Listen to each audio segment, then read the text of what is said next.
Wajib tahu trik-trik busuk CNPD supaya kalian gak jatuh makin dalam sama mereka. Yang pertama ada gaslighting, yaitu trik busuk memutar balikan fakta dari CNPD. Yang pasti trik yang satu ini tuh bikin kalian ragu sama ingetan, pikiran, bahkan akal sehat kalian sendiri. Contohnya, kamu salah inget kali, aku gak pernah bilang kayak gitu. Kamu aja yang peka, lebay, terus jadi gampang tersinggung deh. Tujuan kayak gitu tuh ya cuman bikin kalian jadi bingung, takut, sama bikin kalian tuh jadi cuman kayak mau percaya sama dia aja. Yang kedua, ada trik busuk triangulasi, yang mana mereka nih si NPD memasukkan pihak ketiga, yang mana tujuannya tuh buat ngebanding-bandingin kalian sama dia. Contohnya, temen gua lebih ngerti gua daripada lu, terus suka ngebanding-bandingin kalian sama mantannya, sama temennya, sama orang lain, sampai bikin kalian harus terus berjuang buat dapetin perhatian si NPD. Bangke nggak tuh? Yang ketiga, trik busuk yang namanya silent treatment. Nah, di trik busuk yang satu ini mereka bakal bermain secara halus, diam-diam memutus komunikasi, berjam-jam, bahkan berhari-hari. Karena di titik ini tuh biasanya mereka ngerasa kalau kalian tuh udah mulai ngebantah, mulai nolak, udah mulai ngelawan. Jadi kayak semacam hukuman ringan buat kalian, supaya kalian ngerasa bersalah, terus ngerasa takut banget ditinggal, terus kalian harus minta maaf dong, padahal kalian gak salah. Damn! Trik yang keempat, ini salah satu trik yang paling gue benci setengah mati. Trik bermain menjadi korban, alias playing victim. Tai gak tuh? Denger istilahnya aja udah males banget gue, playing victim. Karena di trik busuk yang satu ini, mereka tuh beneran kayak tai.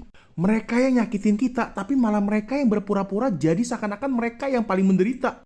Contohnya, mereka tuh bakal bilang kayak gini, kamu jahat banget sih sama aku, padahal aku kan udah berusaha sebaik mungkin. Dan dia ngomong kayak gitu tuh di depan beberapa orang yang gak tahu apa-apa. Atau mereka ngomong kayak gitu di sosmed, biar mereka banyak dapat simpati dari orang-orang lain, dan bikin kalian jadi terlihat sebagai si pelaku kejahatannya.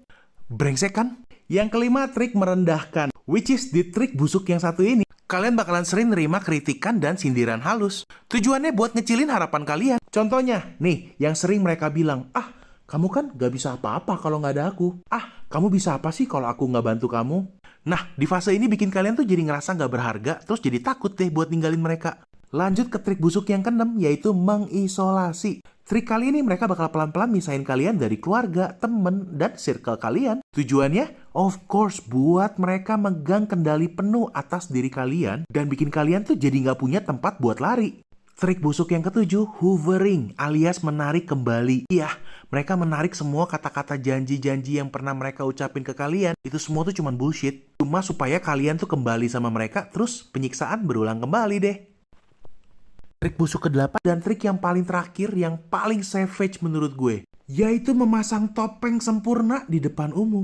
Jadi yang paling tai gak sih? Di trik yang satu ini, mereka tuh beneran bakalan tampil di depan orang lain jadi orang yang baik banget, sopan, udah gitu penyayang lagi. Yang jadi bikin orang-orang tuh jadi gak percaya sama kalian, yang suka bilang dia jahat, dia kejam. Dan di titik ini kalian bakal terlihat jadi kayak orang gila ataupun pembohong. So, udah gue bongkar semua trik-trik busuk dan juga strategi-strategi licik yang biasa mereka pakai buat si korbannya. Dan semoga aja bukan kalian yang jadi korbannya. Amin, amin, amin, amin. So, please banget tetap waspada dan jaga diri kalian baik-baik ya. Have a nice day ya guys. God bless you.